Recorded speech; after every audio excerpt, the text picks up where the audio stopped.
नमस्कार, मैं हूं अभिषेक त्यागी। आप देख रहे हैं ग्लोबल भारत। किसान आंदोलन मोदी सरकार के लिए ना सिर्फ संसद से सड़क तक परेशानी बना हुआ है, बल्कि अब उसका परिणाम चुनाव में भी दिखने लगा है, क्योंकि पंजाब में निकाय चुनाव के परिणाम सामने आने लगे हैं और उन परिणामों में साफ होता दिख रहा है कि पंजाब में लोगों के दिल से बीजेपी का प्यार खत्म होता दिख रहा है। कुछ सीट ऐसी थी जिन पर बीजेपी का पहले कब्जा था, लेकिन अब वो सीटें भी कांग्रेस के खाते में जाती दिख रही हैं। मेरे साथ मौजूद है आदित्य से बात करेंगे कि आखिर जो ये निकाय चुनावों का जो रिजल्ट आ रहा है, इसका कांग्रेस की राजनीति पर, आने वाले भविष्य पर क्या फर्क पड़ेगा और क्या केंद्र की राजनीति पर भी इन चुनावों का फर्क पड़ेगा। आदित्य, जो ये चुनाव है, जो जिस तरह के नतीजे सामने आ रहे हैं, क्योंकि अभी तक बीजेपी का कहीं नामो निशान है ही नहीं, कांग्रेस और दूसरे नंबर पर अकाली दल दिखाई दे रही है, तो इन चुनावों का, वैसे तो निकाय चुनाव है, लेकिन इन चुनावों का आगे वाली राजनीति पर, पंजाब की राजनीति पर, केंद्र की राजनीति पर क्या फर्क पड़ेगा?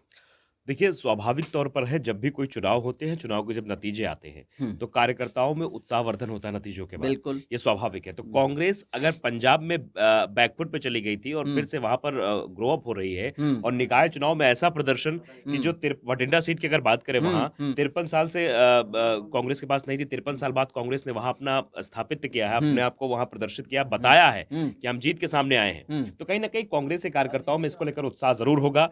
और कांग्रेस यहाँ से जो बैकफुट पे चली गई थी, कांग्रेस लग रहा था कि राज्य, देखो अगर हम थोड़ा पीछे जाए इतिहास में बात करें अभिषेक, तो जब 5 राज्यों में विधानसभा चुनाव हुए थे, लोकसभा चुनाव से पहले 2018 की अगर बात करें, थोड़ा सा उधर करें, तो वहां पर कांग्रेस ने अच्छा प्रदर्शन किया था। हाँ। वहां पे कांग्रेस कार्यकर्ताओं में उत्साह आया था, लगा था कि कांग्रेस अब एक बार फिर से 2019 चुनाव में अच्छा प्रदर्शन करेगी, लेकिन उतना नहीं हुआ, क्योंकि एक लहर चल गई थी बीजेपी की।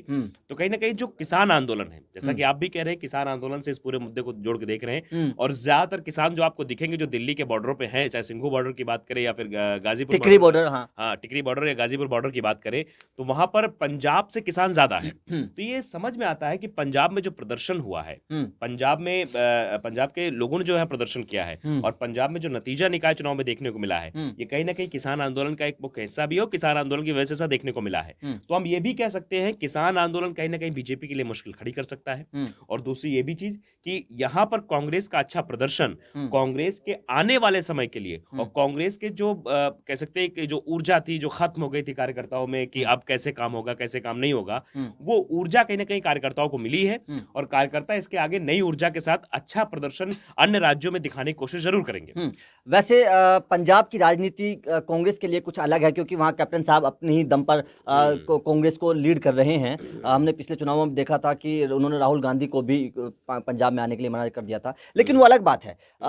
किसान आंदोलन देशव्यापी आंदोलन है, और जिस तरह की एक चुनाव को देखकर दूसरे चुनाव में लोगों का मन बदलता है, लोगों की भावना बदलती है, चुनाव के नतीजे भी बदलते हैं। तो जिस तरह से अभी भटिंडा सीट का आपने जिक्र किया, मनप्रीत सिंह वहाँ कांग्रेस से विधायक हैं, और पंजाब सरकार में आपने बताया मंत्री भी हैं, और सुखबीर सिंह बादल के चचेरे भाई भी हैं, शिरोमणि अकाली दल के जो प्रमुख हैं। तो क्या अब आने वाला जो राजनीतिक समीकरण बनेंगे पंजाब में, क्या कांग्रेस और अकाली दल मिलकर बीजेपी का सोपड़ा साफ कर सकते हैं?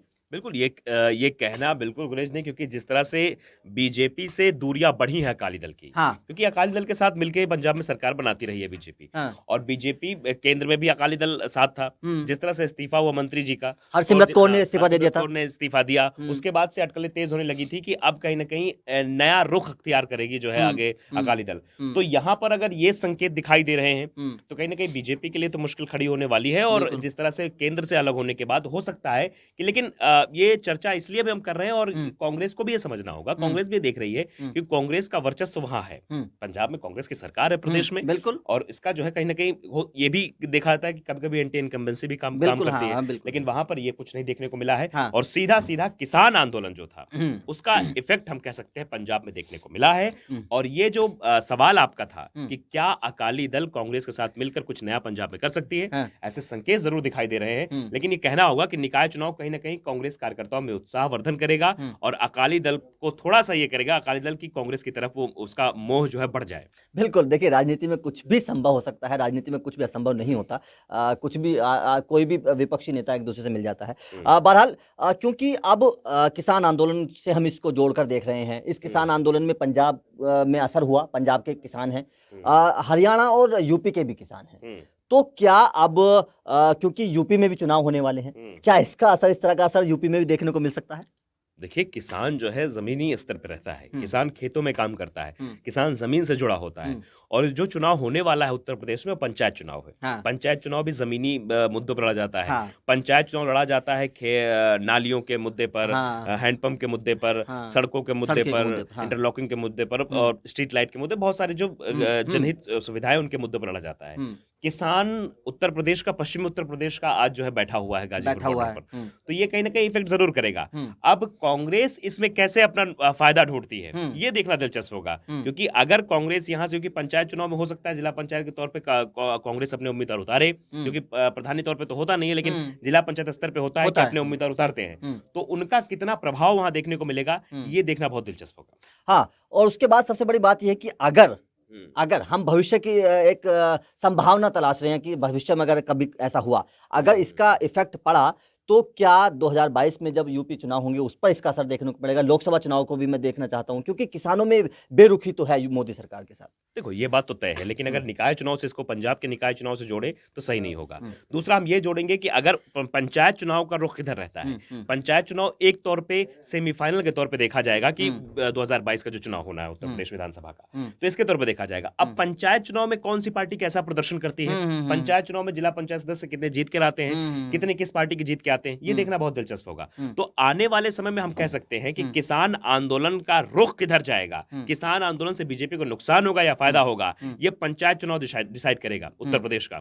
और इस पंचायत चुनाव के बाद जो आने वाला विधानसभा चुनाव है, अगर ये आंदोलन की हवा जो है, जिसे डगमगाता आंदोलन बीच में फिर खड़ा होता है, फिर नीचे आता है, उस हवा पे जरूर डिसाइड होगा कि आखिरकार उत्तर प्रदेश विधानसभा चुनाव में किस पार्टी का बोलबाला होने वाला है। बिल्कुल, ये बात सही कही आदित्य जी ने, बताया कि किस तरह से असर हो सकता है, क्योंकि अभी किसान आंदोलन का जो पहला रिएक्शन है वो आ चुका है पंजाब से। पंजाब में बीजेपी को नुकसान होता दिख रहा है, उसके बाद में अब यूपी में चुनाव होने हैं, तो यूपी के चुनाव पर ये निर्भर हो जाएगा कि किसान आंदोलन में क्या वास्तव में किसान मोदी सरकार से खफा हैं, नाराज हैं। अगर यूपी के चुनाव में भी इसी तरह का असर दिखा तो जाहिर तौर पर उसका असर मोदी सरकार पर भी जरूर पड़ेगा।